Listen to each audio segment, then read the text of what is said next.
राज्यात काही दिवसांपूर्वी विधानसभा निवडणुका या पार पडल्या। यामध्ये महाविकास आघाडीला धोबीपछाड देत महायुतीने घवघवीत यश देखील मिळवले होते। विशेष म्हणजे अहिल्यानगर जिल्ह्यामधून 12 पैकी तब्बल 10 जागांवरती महायुतीने यश मिळवले। यामुळे महायुतीच्या या विजयामध्ये अहिल्यानगरचा देखील मोठा सहभाग राहिला। या यशानंतर जिल्ह्याला चांगले मंत्रिपद मिळतील अशी अपेक्षाही व्यक्त केली जात होती। मात्र क्षेत्रफळाच्या दृष्टीने मोठा असलेल्या जिल्ह्यात केवळ भाजपचे आमदार राधाकृष्ण विखे यांनाच मंत्रिपद मिळाले। मंत्रिपद वाटप होऊन आता बराच काळ ओलांडला, मात्र तरी देखील पुन्हा एकदा नगर जिल्ह्यातील महायुतीच्या आमदारांना मंत्रिपदाची आस ही लागलेलीच आहे। सार्वजनिक कार्यक्रमामध्ये आता जाहीररित्या हे आमदार आता मंत्रिपदाची इच्छा देखील व्यक्त करतात। यामुळेच नगरच्या पुढाऱ्यांची गाडी ही आमदारकीवरच अडकलेली असून त्यांना मंत्रिपदासाठी वेट अँड वॉचच करावा लागणार आहे। लोकसभा निवडणुकीमध्ये आघाडीला यश मिळाले आणि महायुतीला मोठा फटका बसला। त्यानंतर विधानसभा निवडणुकीसाठी महायुतीच्या सर्वच नेत्यांनी चांगलीच कंबर देखील कसली होती। नगर जिल्ह्यात देखील लोकसभेच्या दोन्ही जागांवरती आघाडीचे उमेदवार निवडून आले व महायुतीला पराभवाला सामोरे जावे लागले होते। त्यानंतर झालेल्या विधानसभा निवडणुकीमध्ये महायुतीच्या उमेदवारांनी प्राणप्रतिष्ठा कामाला लावून निवडणुकीच्या रिंगणात उतरले व जिल्ह्यात 12 मतदारसंघांपैकी केवळ श्रीरामपूर व कर्जत जामखेड वगळता महायुतीच्या उमेदवारांनी 10 जागांवरती विजयाचा गुलाल उधळला। महायुतीच्या या विजयामध्ये किंगमेकर ठरलेले आमदार राधाकृष्ण विखे यांच्या गळ्यामध्ये मंत्रिपदाची माळ पडली। मात्र जिल्ह्यात केवळ एकच मंत्रिपद दिले गेल्याने महायुतीच्या आमदारांमध्ये काहीशी नाराजी देखील पाहायला मिळाली होती। जिल्ह्यातून महायुतीकडून अनेक आमदार तसेच त्यांच्या कार्यकर्त्यांनी आपापल्या नेत्यांना मंत्रिपद मिळावे अशी जाहीर मागणी केली होती। विशेष म्हणजे काही लोकप्रतिनिधींनी तर थेट जाहीर राजकीय कार्यक्रमांमध्ये देखील आपली ही इच्छा वरिष्ठ नेत्यांकडे व्यक्त केली।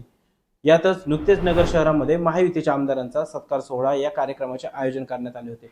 या कार्यक्रमामध्ये जिल्ह्यातील महायुतीचे अनेक आमदार उपस्थित होते। यावेळी मंत्री राधाकृष्ण विखे व विधान परिषदेचे सभापती असलेले राम शिंदे यांच्या समोरच लोकप्रतिनिधींनी आपली मंत्रिपदाची इच्छाही व्यक्त केली। तसेच जिल्ह्याच्या विकासासाठी 2 मंत्रिपद असावेत असे देखील यावेळी काही लोकप्रतिनिधींनी मंचावरूनच आपली इच्छा व्यक्त केली।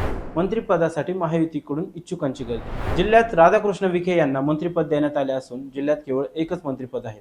मात्र मंत्रिपदासाठी महायुतीकडून अनेक इच्छुकांची देखील नावं समोर आली आहेत। यामध्ये भाजपचे ज्येष्ठ नेते तसेच राहुरी मतदारसंघाचे आमदार शिवाजीराव कर्डिले यांनी देखील आपली मंत्रिपदाबाबतची इच्छा ही जाहीररित्या व्यक्त केलेली होती।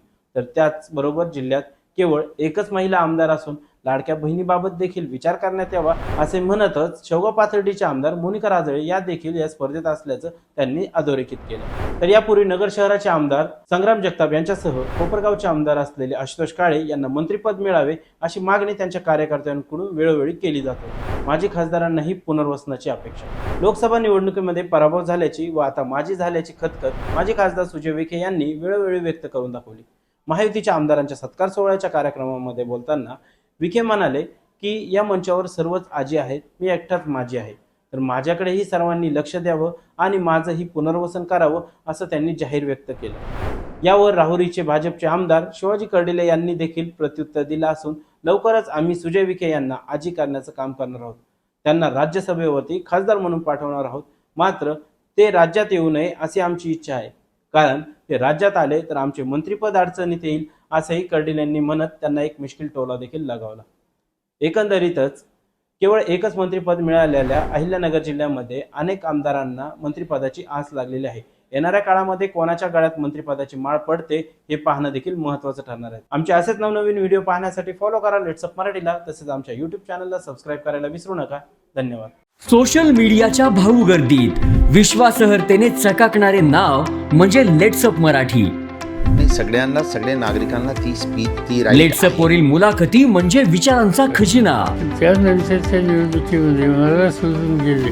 बातम्या केवळ वस्तुस्थिती सांगणाऱ्या, न प्रोपगंडा, फक्त जनतेचा अजेंडा। क्योंकि आने वाला कल जाने वाला है, जाने वाला कल आने वाला है। राजकारण, मनोरंजन असो की क्रीडा क्षेत्र, महाराष्ट्राची स्पंदने संवेदनशीलतेने टिपणारे माध्यम म्हणजे लेट्सअप मराठी।